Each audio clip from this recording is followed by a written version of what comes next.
Welcome to Neeya Naana. பொண்ணு எனக்கு தான், இந்த பையன் எனக்கு தான்ங்கிற அந்த காலகட்டங்கிறது இன்னொரு மாதிரியான ஒரு பரவச நிலை.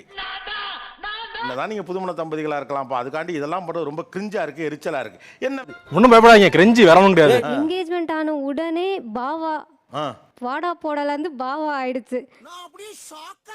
அவங்க ஒரு சோப்பு ஒரு சீப்பு அவ்வளவுதான் வச்சிருப்பாங்க. ஆள் தெரியல போட்டு. அதுக்கப்புறம் ஸ்கின் கேர் என்ன, முல்தானி வட்டி என்ன.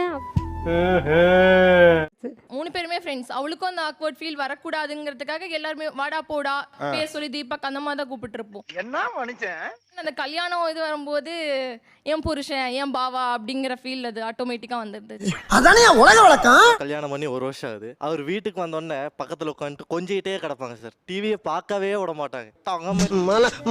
மயிலு ஜுஜுலி அப்படின்னு கொஞ்சிட்டு அந்த அந்த டிவியே பார்க்க விட மாட்டாங்க சார். என்ன பறக்கான அது? அந்த கதையை பத்தி பேசிட்டு இருப்பாங்க. அவங்க உட்காந்து ஏதாவது ஒன்று டிஸ்டர்ப் பண்ணிட்டே இருப்பாங்க சார். சுத்தி இருக்கிறவங்க கண்டுக்கவே மாட்டாங்க. நான் போறேன் லவ் பண்ணும்போது அதுக்கான ஆப்பர்ச்சுனிட்டி கிடைக்கல, இல்ல மத்தவங்க முன்னாடி எக்ஸ்பிரஸ் பண்றதுக்கான ஆப்பர்ச்சுனிட்டி கிடைக்கல. என்னங்க எனக்கு ஒண்ணுமே ஓ, இப்போ நமக்கு இப்போ அபிஷியல். நம்மள வந்து நீ ஏன் இப்படி பண்றேன்னு கேட்க முடியாதுல்ல. என்ன ஒரு புத்திசாலித்தனம். இவங்க அப்பா அம்மா ஒத்துக்கவே இல்ல கல்யாணத்துக்கு. அவங்க முன்னாடி அப்படி பண்ணும்போது நல்லா இருக்கு. நீங்க வேண்டாம்னு சொன்ன ஒரு விஷயத்த நாங்க பண்ணி காமிச்சிட்டோம். நாங்க இவ்வளவு நல்லா இருக்கோம் அப்படின்றத வந்து காமிச்சுக்கிறதுல எங்களுக்கு ஒரு ஹாப்பி. இப்ப ஜெயிச்சிட்டோம் பாரா. நீங்க டிவி கூட பார்க்க விட மாட்டேங்கிறீங்கன்னு. அவரு டிவி பார்த்துட்டு இருப்பாரு, அவன் கிடக்குறான். உட்காந்துட்டு ஜிஞ்சு குட்டி ஜோஜி முன்னா என்னென்ன சொல்றான் பாருங்க. ஒரு சின்ன குழந்தைய பார்த்தா எப்படி இருக்கும், நம்மளுக்கு ஒரு தோணல் வரும்ல, அப்படியே கடிச்சு திங்கலாம் போல இருக்கு. அந்த மாதிரி சிக்கிட்டான் போல இருக்கு, பையன் சிக்கிட்டான். ரொம்ப 500 மீட்டர்ஸ்க்குமே தூக்கிட்டு தான் போவார் ஃபுல்லாவே. 500 வீட்டுக்கு தூக்கிட்டு போவாரா? Okay fine. இல்ல ஆக்சுவலி முடியல, அவளால கால் வைக்க முடியல. சுளுக்கு தான் ஆக்சுவலி அவ ட்ரை பண்ணல. அப்புறம் தான் எனக்கு தெரிஞ்சதுங்க, அவங்க என்ன ஏமாத்தி இருக்காங்க. கேட்டா சரி நானும் ஓகே லவ் மேரேஜ் தானே சரி அதான் லவ் மேரேஜ் தானேவா? இல்ல sir, she was enjoying it actually. அவங்கள்ட்ட கொடுங்க. உங்களுக்கு நடக்க முடியல இல்ல தூக்கிட்டு போகணும்னு ஆசையா இருந்துச்சு? இது ஒரு நல்ல கேள்வி. அப்புறம் அவங்க தூக்குற பாருமா ஜாலியா இருந்துச்சு. தூக்குறதுக்கு கொடுத்து வச்சிருக்கு. அப்புறம் குழந்தை குட்டின்னு ஆயிடுச்சுன்னா தூக்க மாட்டாங்க அப்படி சொல்லிட்டு அவங்களுக்கு கொஞ்சம் ஏத்தி விட்டாங்க. யாரா நீங்களா? காதல் பண்ணிட்டு போயிட்டு இருப்பாங்களா, அவங்களெல்லாம் பார்த்தா என்ன இவங்க இப்படி பண்றாங்க அப்படி எரிச்சலா இருக்கு, டென்ஷன். நிச்சயதார்த்தத்துக்கு அப்புறமா இவங்க போறாங்க. ஃபர்ஸ்ட் வந்து பேபின்னு கூப்பிட்டாங்க. எனக்கு வந்து பேபியா, ஏன்டா அப்படி தர்த்தினியம் பிடிச்ச மாதிரி பேசுற? நம்ம அக்காவை தான் கூப்பிடுறாங்களா அப்படின்ற மாதிரி மூஞ்சி இப்படி போகுது அதுக்குன்னு. அவளை ஒரு பேபி அந்த மாதிரி எனக்கு பார்க்கவே வரலைங்க. கிரிஞ்சிங்க. நான்லாம் வேர்த்து எப்பா சாமி போனா போதுண்டான்ற ஒரு சிச்சுவேஷன்ல இருக்கோம். இவன் உயிரோட இருக்காளா இல்லையான்னு கூட இவங்க பார்க்கல. இவங்க அதுக்கெல்லாம் நீ சரிப்பட்டு வர மாட்டாங்க. இவங்க முன்னாடி ஜாலியா நடந்து போயிட்டு இருக்காங்க. ஏதோ ஷூட்டிங் ஸ்பாட்ல இருக்க மாதிரி பூவெல்லாம் விழுகிற மாதிரி வச்சுட்டு வெயில் அடிக்குதாமா எங்க அக்காக்கு. இப்படி புடிச்சிட்டு போயிட்டு இருக்காரு எங்க மாமா. எனக்கு வந்து வெயில் படாம இப்படியே புடிச்சுக்கிட்டே போயிட்டு இருக்காங்க. எல்லாம் நடக்குமா நினைச்சனே, நடந்துருச்சு. இவங்களுக்குள்ள ஒரு இன்சைட் ஜோக்ஸ் எல்லாம் வச்சுக்கிட்டு என்ன எதுக்கு இவங்களுக்கு மட்டும் ஏதோ பாட்டு கேட்குற மாதிரி தனியா ரோட்ல நடந்து போயிட்டு இருக்காங்க.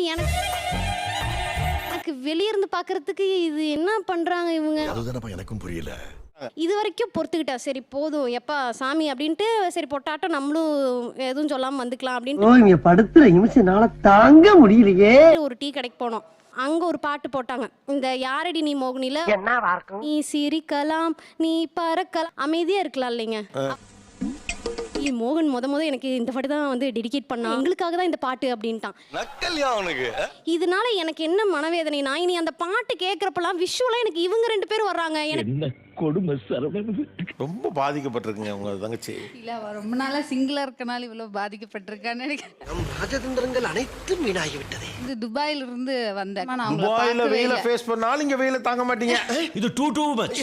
கை வச்சதுக்கு அவ வந்து ஓவரா பண்ணிட்டாவ. பண்ணலாமா?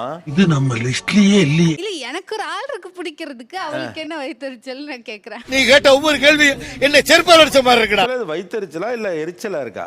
இப்ப நான் என்ன உன்கிட்ட சொல்றது? சரி எரிச்சலாவும் இருக்கு வயித்தெரிச்சலா இருக்கும், மிக்ஸ்டு எமோஷன்ஸ் சார். எப்படி சிக்கிரிக்கம் பாத்தியாப்பா? அவங்க அப்பா அம்மா முன்னாடி அப்படியே அவங்க கிராஸ் பண்ணி போ, அப்படியே சிக்னல் வந்து அப்படியே அவங்கள ஓவர்டேக் பண்ணிட்டு போட்டு பின்னாடி கட்டிக்கிறது. இது என்ன பிரமாதம்? ஸோ அப்படி பண்றது. தம்பி அவங்க உங்களை வெறுப்பேத்தல தம்பி, உங்க அம்மா அப்பா வெறுப்பேத்திருக்காங்க. நீங்க இப்படி பண்றீங்களாமா? பக்கத்துல இருக்க டீ ஷாப்புக்கு போனாங்க. பிரெட் ஆம்லெட் ஒரு ஜூஸ் குடிச்சாங்க. தம்பி டீ இன்னும் வரல. அந்த ஜூஸ் குடிச்சதுல அவங்களுக்கு என்ன வந்துச்சுன்னு தெரியல. அதை ஒரு ஃபோட்டோ எடுத்து என் அண்ணி வந்து என்ன பண்ணியிருக்காங்க, today day out with my partner. ஏன்டா தோ தானடா இருக்கு 1 கிலோமீட்டர் தள்ளி, அதுக்கு ஏன்டா இந்த ஸ்டோரி அப்படின்னு இருக்கும். மறக்காம சர்ப்ரைஸ் பண்ணுங்க. தேங்க்யூ.